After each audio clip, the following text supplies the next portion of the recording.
पुत्र वियोग प्रस्तुत पदांश प्रसिद्ध कवित्री सुभद्रा कुमारी चौहान द्वारा रचित है। इसमें एक पुत्र और माँ की प्रेम को दर्शाया गया है। आज दिशाएं भी हंसती है, आज दिशाएं भी हंसती है उल्लास विश्व पर छाया। मेरा खोया हुआ खिलौना अब तक मेरे पास न आया। आज सभी दिशाएं खुशहाल है, पूरे विश्व उल्लास की छाया में है, लेकिन मेरा खोया हुआ खिलौना रूपी मेरा पुत्र अभी तक मेरे पास नहीं आया।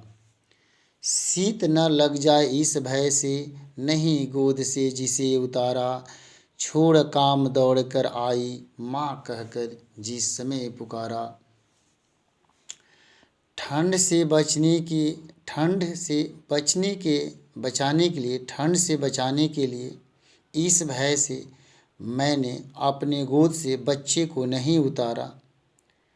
और जब वो माँ कहकर पुकारता था तो मैं काम छोड़कर उस बच्चे को गोद में ले लेती थी। अर्थात माँ जो है हमेशा अपने बच्चे को ख्याल रखती है कि कहीं बच्चे को हमारे ठंड न लग जाए, इसलिए हमेशा गोद में ली रहती है।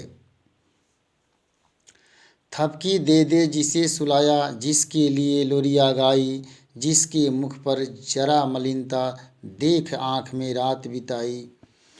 माँ बच्चे को थपकी दे देकर सुलाती है और लोरियाँ गाती है, और उसके मुंह पर जरा सी भी अगर मलिनता किसी कारण से या तबीयत खराब होने के कारण हो जाता है तो वो रात भर अपने बच्चे को उस नज़र से देखती हैं कि अपने बच्चे को पहले जैसे खुशहाल देखें। इसलिए रात भर जगी रह जाती है अपने बच्चे को तबीयत खराब होने पर, और उसकी आँख हमेशा तरसती है कि पहले जैसे अपने बच्चे को खुशहाल नज़र से देखें। अर्थात बच्चे का जब तबीयत खराब हो जाता है तो माँ बहुत उदास हो जाती हैं। जिसके लिए भूल अपनापन पत्थर को भी देव बनाया, कहीं नारियल दूध बतासे कहीं चढ़ाकर शीश नवाया। कहीं माँ कहती है क्योंकि मेरे से कहीं भूल हो गया हो, उसके लिए मैंने पत्थर को मैं देवता समझकर कहीं नारियल दूध बतासे को चढ़ाकर शीश नवाया कि कहीं मेरे से गलती हो गया हो या मेरे पुत्र से, तो मुझे माफ़ कर दिया, भगवान माफ़ कर देंगे। फिर भी कोई कुछ न कर सका, छिन ही गया खिलौना मेरा। मैं असहाय भी बस बैठी ही रही, उठ गया छौना मेरा।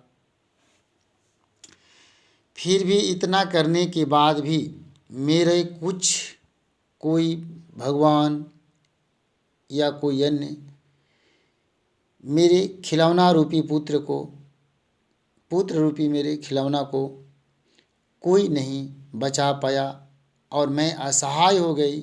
मेरा इस दुनिया में कोई नहीं रहा और मेरा पुत्र छौना रूपी इस दुनिया से उठ गया।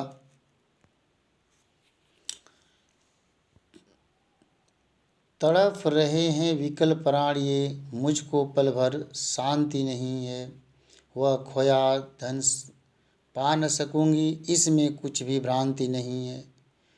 वो कह रही हैं, माँ कह रही हैं कि मैं तड़प रही हूँ, मेरा विकल प्राण जो है वो तड़प रहा है, और मुझे एक पल भी पुत्र खोने पर मुझे शांति नहीं है। वह खोया हुआ धन पा न सकूंगी। मुझे पता है कि पुत्र रूपी धन को खोकर मैं वापस नहीं ले पाऊंगी। मैं पुत्र रूपी धन रूपी पुत्र को जो मैं खो दिया वो फिर वापस नहीं होगा, इसमें किसी प्रकार का भ्रम नहीं है। फिर भी मेरा मन जो है, इतना जानने के बाद भी मेरा मन जो है मानता नहीं है। फिर भी रोता ही रहता है, नहीं मानता है मन मेरा। बड़ा जटिल नीरस लगता है, सूना सूना जीवन मेरा।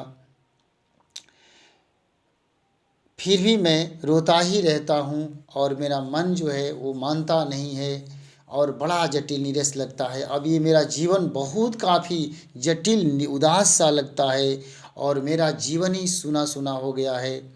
यह लगता है एक बार यदि यदि पल भर को उसको पा जाती, जी से लगा प्यार से सर सहला सहला उसको समझाती। यदि एक बार भी मेरा पुत्र एक पल, एक क्षणिक क्षण, अगर एक पल भी पुत्र मेरे सामने आ जाता तो मैं उसके उसके प्यार भरे उसको प्यार से सर को सहलाते और सहला सहला कर उसे मैं समझाती कि देखो तुम, एक पल तुम्हारे बिना मैं नहीं रह पाऊंगी। और देखिए अगले पंक्ति में, मेरे भैया मेरे बेटे अब माँ को ये छोड़ न जाना, बड़ा कठिन है जीवन बेटा खोकर माँ को अपना मन समझाना।